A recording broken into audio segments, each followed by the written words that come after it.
ScotCPS Bite 8, the T-Zone. Hi, it's Alan here again from the Scottish Centre for Personal Safety. In our last video, we talked about bodily weapons.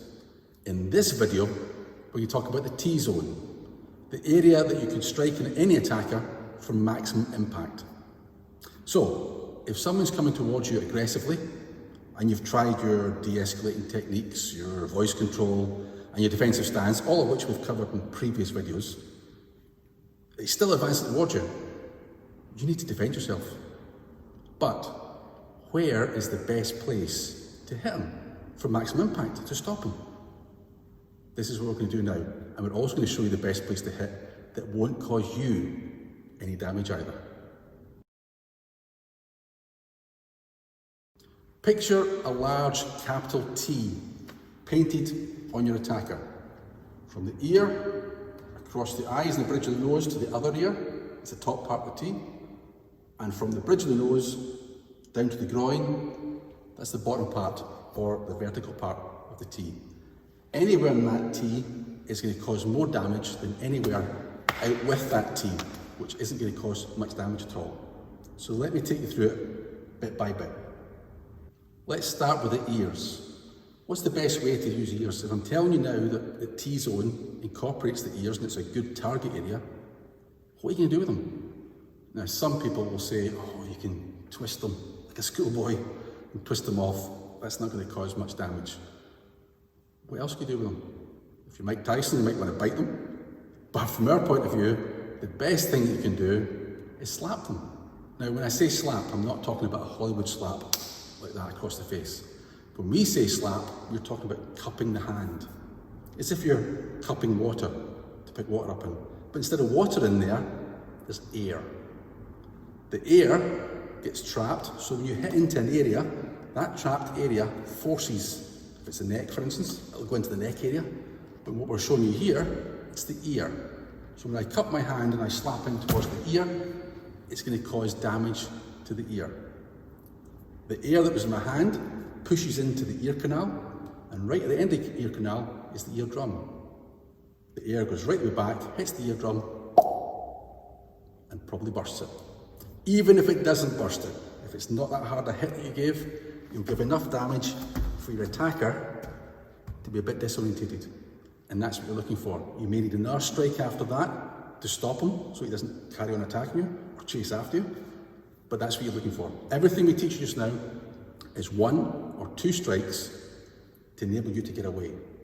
This is not a sustained attack. This is not for you to kick the living daylights at them when they're on the ground. It's for you to escape. And they're very effective. So, single slap in at the ear, that can work quite well. If someone's grabbed a hold of you though, you may as well, you've got 2 hands, you may as well do 2 hits to the ear. So 2 hits to the ear, slapping in that way. Going on from the ears, along we said the eyes. What do you do with the eyes? Some you'll say, oh, you try and stick your fingers in the eyes. That can be possible. You'll see some martial arts will teach a finger poke into the eyes. But when you think about the width of your fingertips and the width of that person's eye socket, it's very unlikely that you're actually, as movement's going and a fight's happening, it's unlikely you're going to get those fingertips into his eye. So what are you going to do with the eyes? Again, going back to when you're grabbed, if someone's grabbed a hold of you, you take your hands up, put your thumbs in his eyes, and push as hard as you can into the eyeball sockets. How does that work then? The attacker's brain knows there's only enough space in his eyeball socket for his eyeball, otherwise it'll fall out. There's not enough space for his eyeball and your thumb, and it knows that. So as soon as you start pushing in, the attacker's head will pull back, subconsciously, an automatic reaction for that happening, and he'll let go. So it's a really effective way of doing it. Now for those of you who are sceptical and saying, no, we might not do that, it will usually happen that way. People on certain type of drugs, they may not get that connection to the brain, where his brain then goes, oh, your thumb's in the eye. But it'll still work. Because what happens is, as your thumb gets pushed into the eye, exactly what you thought might happen, does happen. As you push in the attacker's eyeball, will pop out. Now, it's not like the movies where it rolls about on the ground. The eyeball is connected by the optic nerve, so it hangs in the attacker's cheek and just looks down the way. So if you now picture it, he's got one eye still looking at you, and he's got one eye now looking at the ground. His brain can't comprehend that, and he's into shock. He'll probably pass out. Either way, sticking a thumb in an attacker's eye is extremely effective. Now, the way I look at it is, if someone's grabbed a hold of you, yeah, you could slap them in the ears. Yeah, you could stick your thumbs in the eyes. Or you could combine both, slap the ears and the thumbs in the eyes. The good thing about that is that as soon as that happens, your attacker now, his eyes are closed, he's holding his ears, he's in pain, and by the time he opens up, you've gone. And that's the whole point of what we're teaching. Now, we've covered the ears, we've covered the eyes, or both together. Let's cover the vertical part. The bridge of the nose. What we're going to do with the nose. If you hit the nose even lightly, it causes the eyes to water. He might close his eyes long enough for you to run away, or long enough for you to strike in and hit another strike. If you hit really hard, it'll cause more impact. So you have a choice. You could do an open palm. Hopefully, when you hit the attacker with the open palm, he'll fly backwards and he won't be there anymore. But if he is still there and your hand's still in his face, you can drag your fingers down and they'll eventually go into the eyes because it'll fall into the eye sockets. Push in that way and it'll do damage, we discussed already. Or you could do the hammer fist, striking into the bridge of the nose area as well, or down to the bridge of the nose area to burst the nose open effectively. So you've got lots of options there with the nose. It's a really good thing to aim for. Lips. The lips are just little sacs of blood. That's all they are. So if you think of a balloon that's full of water, if you hit it and squeeze it, it'll burst. So the lips can burst quite easy. Tasting blood might be something that your attacker hasn't experienced before.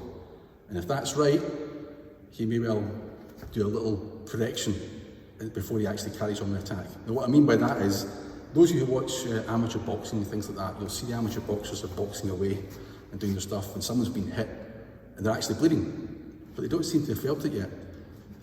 At some point as he's boxing, 10 seconds later, they'll wipe their glove and they'll realise there's blood, and all of a sudden, their leg gives a little wobble because their brain's going, oh, you've been hurt, system check.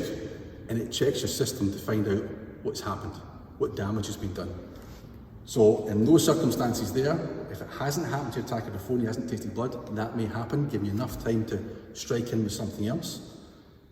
If he has experienced that, that won't be effective. But if you hit really hard into that area, you could dislodge a tooth, you could cause more damage, you could have enough time to cause that little bit of hesitation so you can fire through, an ear strike, thumb in the eye, whatever, as we go on to show the rest of the team. So it's not a great area to go for, but it will do some damage.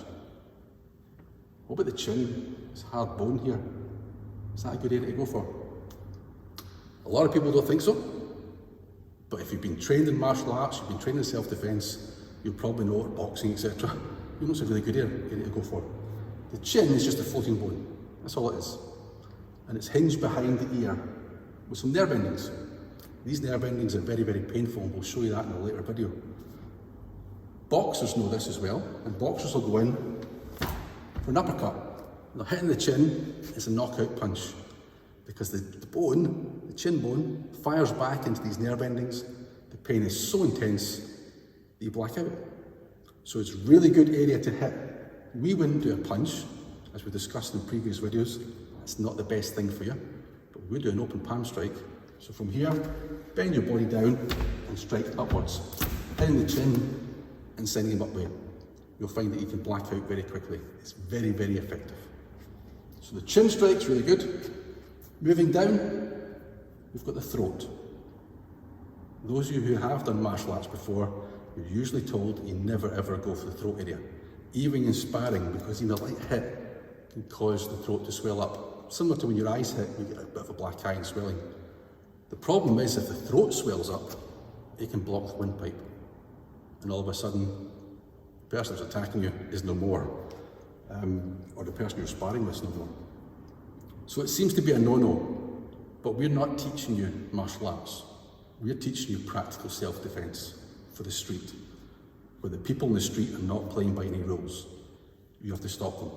If your life is in danger, if you're in a sexual assault situation, if you've been attacked, if you've been thrown to the ground, if there's no other way out, the person's got a weapon, and you think that your life is in danger, this is the move that I would probably go for. Strike in the throat. Now you could, in this instance, if fear got a hold of you, thought, and you struck out, you could just punch in the throat area.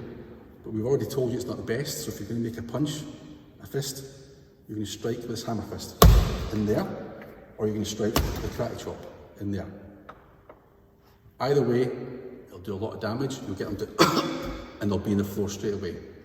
What happens to them once you leave is not your concern at the moment, because what's the first thing you can do? You're going to get back home, you can phone the police. And you say, listen, I've been attacked. This guy in the park attacked me. I've struck him in the throat area. He's fell down. That's the last I saw him. I don't know if he's still there or if he's about or whatever. Whatever happens, the police will take it from there. But at the end of the day, you were defending yourself. You didn't mean to do any permanent damage to the person. You were defending yourself. There is a lesser way of doing this as well, if we were taught this in bodyguarding. You could use your whole palm. Your hand goes onto the chest area. Between your finger and your thumb, this web is going to slide up and it's going to hit in to the throat. When it hits in there, it causes an instant reaction and a gagging reflex. So when you hit really fast from here in, what will happen is the person will bend over, he'll be coughing, he'll be spluttering, he'll be down on his knees perhaps, trying to catch his breath. It may take 1, 2, 3 minutes before he can fully stand up and breathe normally again. There's no permanent damage, but it gives you plenty of time to escape. So that's another good move for you as well. As we move down the throat area, we come to the sternum, this hard bone that connects all the ribs together. And that's the problem, because it's hard bone and muscle. Now in the military, we are taught that you can strike this area with a hammer fist, and it can send the heart into a defibrillating mode. So the heart beats normally, but when you hit it really hard, it'll flutter. That fluttering effect causes the person to collapse and possibly go unconscious. So it's an extremely aggressive move, but the problem is, it works fine in the military, where we're all quite fit and we all wear uniforms that are quite thin, but when it comes to the street, it's not the same. People wear padded jackets, biker jackets, they've got extra layers of fat, so when you strike that area, you may not get as good an impact as you're hoping for. So it's much better just to drop down a couple of inches, just below the sternum, to just here where the ribs stop. Because if you hit in here with a hammer fist, what you'll find is it's a diaphragm. And as you squeeze in, you'll hear my voice changing as I push in and out. It takes the air out of your lungs in your diaphragm area. It's extremely painful hitting there. They'll probably go down their knees to the floor. Ideal, that's what you're looking for. So strike into the diaphragm, really good. If you miss that at all, and you hit in the stomach area, that will still cause an impact. It may be that you have to fall through with a slap to the ear, or wherever, but it will still work. And as we come down, we come to the groin area. Now Bob wouldn't be Bob without his balls. So these are Bob's balls, and this is the groin area. It's an area that we can go for as well. There's a couple of techniques we're going to use. If you grab from the back, you can put your hand down, grab in. So what you're aiming for really, if you think about it, when I say put your hand down, let me explain that. If my hand is going to be open and I'm going to slide it forward, my middle finger is going to be as far back as I can put it, more towards his bum than anything else. So put it as far back. If I do that, instead of getting just boxer shorts here, he's afraid already. Instead of getting boxer shorts here, I'm going to have something in my hand. And that something in the hand is what you're going to squeeze. Now you'll know if it's the right thing, because as you squeeze, if your attacker behind you goes, wow, you know you've got the right area. So I'll just show you close up what I'm going to be doing is I put my hand down, squeeze, twist, and pull. We can also, if you grab from behind, rather than putting your hand back and grabbing, do a hammer fist. Make a fist, bring your hand back and hammer strike the groin area. And finally, if you're facing the attacker, you can always knee him. Now to do that, first of all, what you're going to do is you put your hands on the attacker and bring your knee up, look down to what you're aiming for, and bring your knee up as quickly as possible.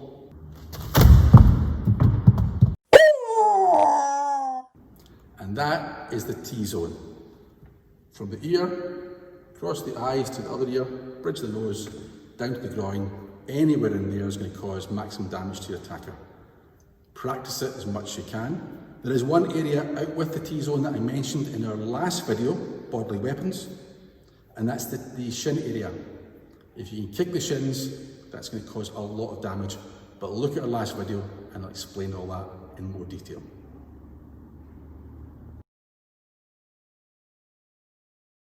In our next video, we're going to cover improvised weapons. So until the next time, stay safe.